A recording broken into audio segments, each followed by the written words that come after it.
महामानव बाबासाहेब डॉक्टर आंबेडकर यांच्या महापरिनिर्वाणानंतर त्यांच्या सामाजिक आणि राजकीय आंदोलनाची धुरा ज्यांनी आपल्या खांद्यावर घेतली ते भाऊराव देवाजी खोब्रागडे, ज्यांना बॅरिस्टर राजाभाऊ खोब्रागडे म्हणून ओळखलं जातं.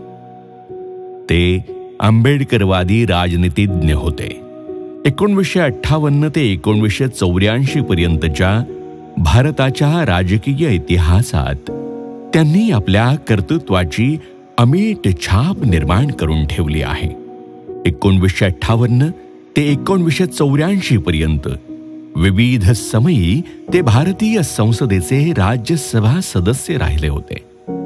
त्याचबरोबर 1969 ते 1972 पर्यंत ते राज्यसभेचे उपसभापती राहिले होते. रिपब्लिकन पार्टी ऑफ इंडियाचे ते एक प्रमुख नेता होते. बॅरिस्टर राजाभाऊ खोब्रागडे यांचा जन्म 25 सप्टेंबर 1925 रोजी श्रीमंत देवाजी बापू आणि इंदिराबाई खोब्रागडे या दाम्पत्याच्या पोटी एका गर्भश्रीमंत घराण्यात त्यांचे आजोबा कृष्णाजी शेंडे यांच्या घरी नगिनाबाग चंद्रपूर येथे झाला. त्यांना 4 भाऊ आणि 3 बहिणी होत्या. शालेय शिक्षणापासून ते बॅरिस्टरीची पदवी मिळेपर्यंत त्यांची संपूर्ण जडणघडण डॉक्टर बाबासाहेब आंबेडकर यांच्या सल्ल्यानुसार आणि मार्गदर्शनात झाली. बॅरिस्टर राजाभाऊ खोब्रागडे साहेबांनी आपल्या श्वासाच्या शेवटच्या क्षणापर्यंत बाबासाहेब डॉक्टर आंबेडकरांचा शब्द शिरसावंद मानला आणि चळवळ जिवंत ठेवण्यासाठी अविरत प्रयत्न केले. अशोक विजयादशमीच्या पर्वावर 1956 साली 14 ऑक्टोबरला बाबासाहेब डॉक्टर आंबेडकरांनी नागपूर इथं घडवून आणलेल्या धम्म क्रांतीनंतर 16 ऑक्टोबर 1956 रोजी चंद्रपुरात बाबासाहेबांच्या हस्ते धम्म दीक्षेचा ऐतिहासिक सोहळा बॅरिस्टर राजाभाऊ खोब्रागडे यांनी घडवून आणला. तो क्षण इतिहासात सुवर्णाक्षरांनी कोरला गेला आहे. बॅरिस्टर राजाभाऊ खोब्रागडे दिल्लीमध्ये असताना 1984 सालच्या जानेवारी महिन्यात त्यांना कावीळ झाल्याचे समजले. त्यामुळे त्यांना दिल्लीमधील जी.बी. पंत रुग्णालयामध्ये भरती करण्यात आले. रुग्णालयातील उपचारानंतर त्यांच्या प्रकृतीमध्ये सुधारणा झाली. त्यानंतर आरामासाठी बॅरिस्टर साहेबांना चंद्रपूर इथे त्यांच्या घरी परत आणण्यासाठी त्यांचे धाकटे बंधू गिरीश खोब्रागडे हे दिल्ली इथे गेले. परंतु 9 एप्रिल 1984 रोजी सकाळी बॅरिस्टर साहेबांना हृदयविकाराचा झटका आला आणि प्रकृती आणखीनच खालावली. त्यांना बघण्यासाठी त्यांचे धाकटे बंधू हेमचंद्र देवाजी खोब्रागडे आणि चुलत बंधू मारुतराव पत्रुजी खोब्रागडे हे दोघे चंद्रपूरहून GT रेल्वे गाडीने सकाळी 9 वाजता निघाले. परंतु वाटेतच बॅरिस्टर साहेबांच्या निर्वाणाची वार्ता कळली. त्यामुळे ते अत्यंत दुःखी होऊन नागपूर येथे उतरून अंतिम यात्रेसाठीच्या तयारीकरिता चंद्रपूरला परत आले. दिल्लीतील जी.बी. पंत रुग्णालयामध्ये बॅरिस्टर साहेबांच्या पार्थिवावर रासायनिक प्रक्रिया करण्यात आली, जेणेकरून किमान 5 दिवस मृतदेह सुरक्षित राहावा. तत्कालीन प्रधानमंत्री श्रीमती इंदिरा गांधी यांना बॅरिस्टर राजाभाऊ खोब्रागडे साहेबांच्या निधनाची बातमी कळली तेव्हा त्यांनी अमेरिकेतून फोन करून त्यांचे ज्येष्ठ सुपुत्र राजीव गांधी यांना 59 लोधी इस्टेट नवी दिल्ली इथल्या बंगल्यावर बॅरिस्टर साहेबांच्या अंत्यदर्शनासाठी पाठविले.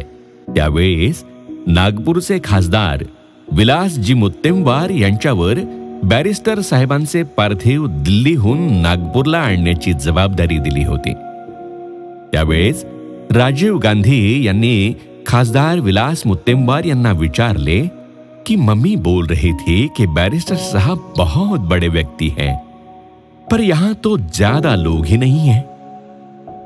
त्यावर विलासजी मुत्तेमवार यांनी राजीव गांधी यांना सांगितलं कि सचमुच ही बैरिस्टर साहब बहुत बड़े व्यक्ति हैं.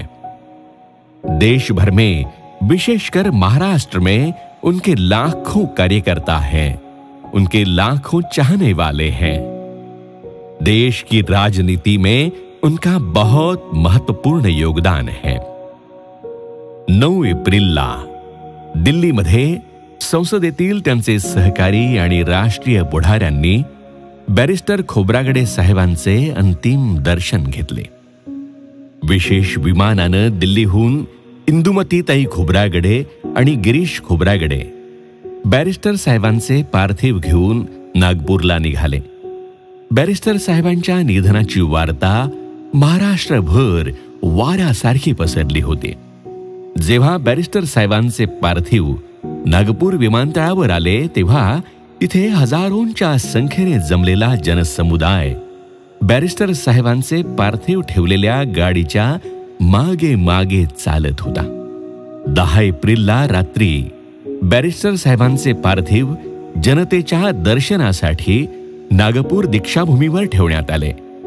त्यावेळी दीक्षाभूमीवर स्तूपाचे बांधकाम सुरू होते।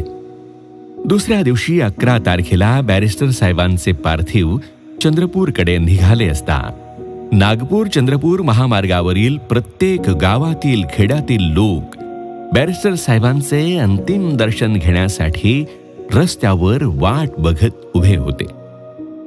विशेष म्हणजे नागपूर चंद्रपूर मार्गावरील जाम येथील प्रसिद्ध अशोका हॉटेलने गावागावाहून दर्शनासाठी आलेल्या बॅरिस्टर साहेबांच्या चाहत्यांसाठी चहा पाणी नाश्त्याची सोय केली होती। महामार्गावर गावागावातील अंत्यदर्शनासाठी वाट बघत असलेल्या चाहत्यांमुळे नागपूरहून सकाळी निघालेले बॅरिस्टर साहेबांचे पार्थिव चंद्रपूरला येईपर्यंत संध्याकाळ झाली।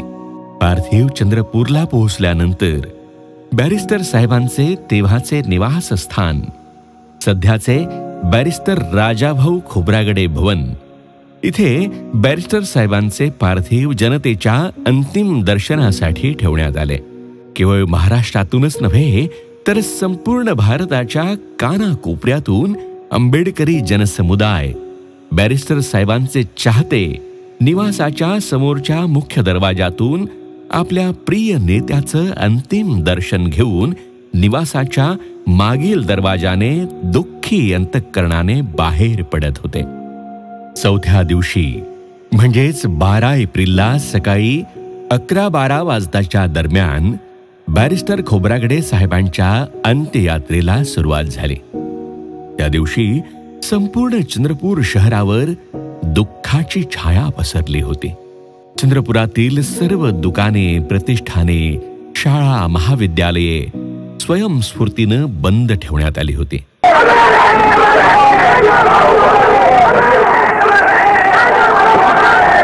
बॅरिस्टर खोब्रागडे साहेबांच्या प्रेत यात्रेला प्रचंड अशी गर्दी जमली होती। बॅरिस्टर साहेबांचे पार्थिव असलेली गाडी शहरातील पठाणपुरा गेट जवळ जेव्हा पोहोचली तेव्हा त्या अंत्ययात्रेत सामील झालेली जनता बॅरिस्टर साहेबांच्या घरापर्यंत होती। एवढी प्रचंड रांग होती।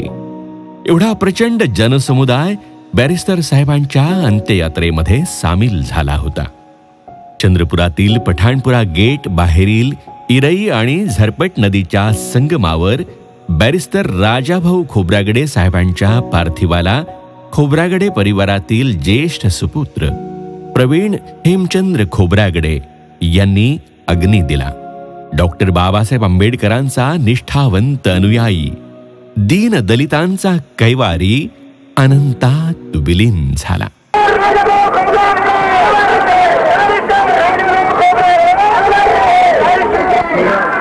बॅरिस्टर राजाभाऊ खोब्रागडे यांच्या निर्वाणाच्या 41 वर्षानंतर सुद्धा आजही त्यांचे कार्य जनतेच्या स्मरणात आहे आणि यापुढेही त्यांच्या कार्याच्या स्मृती निरंतर जनतेच्या स्मरणात राहतील।